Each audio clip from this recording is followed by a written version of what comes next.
भगवान कहते हैं कि अगर तुम सोचते हो कि ये लोक लोक तो खत्म हो गया, अब हम परलोक चले जाएंगे, वहां पर सुख है। भगवान कहते हैं परलोक में, स्वर्ग आदि में भी सुख नहीं है।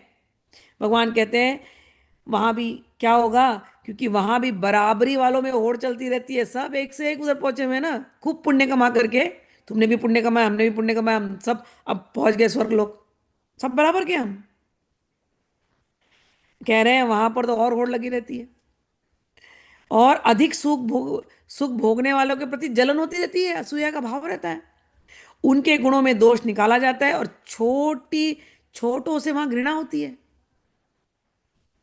प्रतिदिन पुण्य छिन्न होने के साथ वहां के सुख भी क्षय के निकट पहुंचते रहते हैं, और एक दिन सारे सुख जब नष्ट हो जाते हैं, गीता में भगवान ने बोल दिया है, वापस धरती पर आ जाते हैं।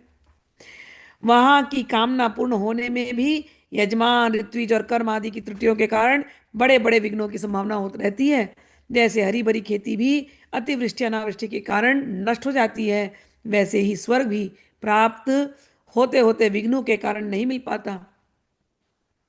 यदि यज्ञ याग आदि में धर्म बिना किसी विघ्न के पूरे हो जाए, तो उसके द्वारा जो स्वर्ग आदि लोग मिलते हैं, उनकी प्राप्ति का प्रकार मैं बतलाता हूं। कहते हैं कि यज्ञ करने वाला, पहले तो यज्ञ पूरा नहीं होता धरती पर, फिर भी यज्ञ करके उसका पूरा हो गया।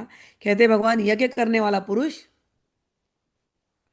उन देवताओं की आराधना करता है, और उनके लोक में जाता है, स्वर्ग में जाता है, और वहां अपने पुण्य कर्मों द्वारा उपार्जित दिव्य भोगों को देवताओं के समान ही भोगता है।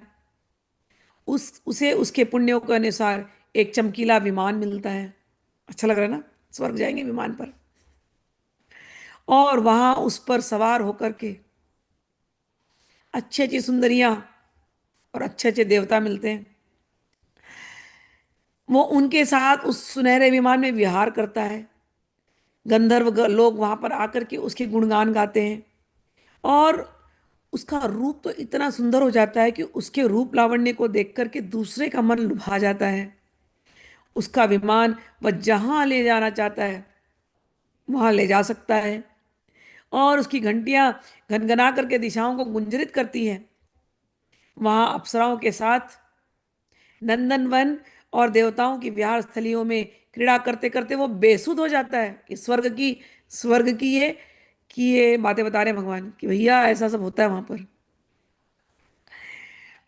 वह बेसुध हो जाता है, और उसे इस बात का पता ही नहीं चलता कि अब मेरे पुण्य धीरे धीरे खत्म हो रहे हैं, और मैं यहां से ढकेल दिया जाऊंगा। जब तक उसके पुण्य शेष रहते हैं, तब तक वह स्वर्ग में चैन की बंशी बजाता रहता है, और परंतु पुण्य क्षीण होने पर, इच्छा नहीं होने पर भी उसे नीचे गिरना पड़ता है, क्योंकि काल की चाल है ही ऐसी। ये तो हुआ अच्छी गति वालों का। अब दुर्गति वालों का, यदि कोई मनुष्य दुष्टों की संगति में पड़ करके अधर्म करता हो, अपनी इंद्रियों के वश में होकर मनमानी करने लगे, लोभवश दाने में कंजूसी करके दान पुण्य न करे, लंपट हो जाए, अथवा प्राणियों को सताने लगे,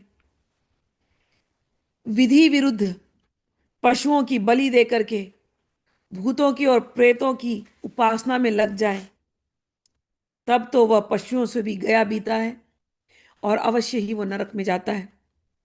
उसे अंत में घोर अंधकार, स्वार्थ और परमार्थ से रहित अज्ञान में भटकना पड़ता है। जितने भी सकाम और बहिर्मुख करने वाले कर्म हैं, उनका फल दुखी है। जो जीव शरीर में अहमता ममता करके उनमें लगा रहता है, उसे बार बार जन्म पर जन्म और मृत्यु पर मृत्यु प्राप्त होती है। ऐसी स्थिति में मृत्यु धर्मा जीव को क्या सुख हो सकता है। सारे लोक और परलोक, सब में दुख ही दुख है। सारे लोक और लोकपालों की आयु भी केवल एक कल्प तक की ही है, और सब के सब भगवान अब कहते हैं, ये जितने देवी देवता लोकपाल जो भी तुम देख रहे हो, ये सब मुझसे डरते रहते हैं। लोकानाम लोकपालानाम मद भयम कल्प जीवितम। केवल एक कल्प की लाइफ है, तुम सोचो कि मैं खूब पुण्य करूंगा, खूब पुण्य करूंगा, स्वर्ग में जाकर के मैं इंद्र बन जाऊंगा।